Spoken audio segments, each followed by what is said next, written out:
Kora umugabo kuri bigashibuka. Yesu udafite akazi na Yesu yari afite akazi. Yesu nk'uko mubizi yari umubaji. Yesu yari umubaji, yabazaga ibiti agakoramo intebe. N'iriya nzu yasenyutse kuriya Yesu ni hano n'iriya nzu yasenyutse kuriya Yesu yayubaka.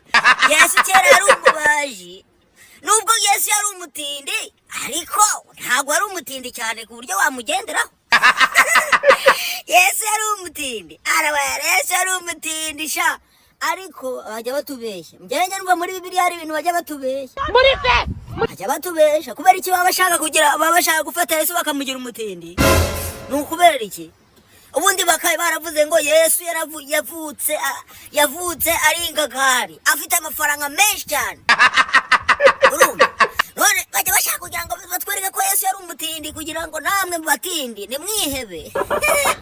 Kugira ngo namwe batindi nimwihebe. Rero nimwihebe, Yesu yavukiye ngo mu kiraro cy'ingurube. Anya ni ikingurube ni ikinka. Umva, kanda aho hasi muri komenti niba ushaka kureba video yuzuye ugacika umugongo ugaseka. Umva iyi video nanjye nasetse nenda gupfa. Kanda aho hasi muri komenti, murabizi YouTube yanjye barayifunze. Kanda aho hasi ujye kwireba.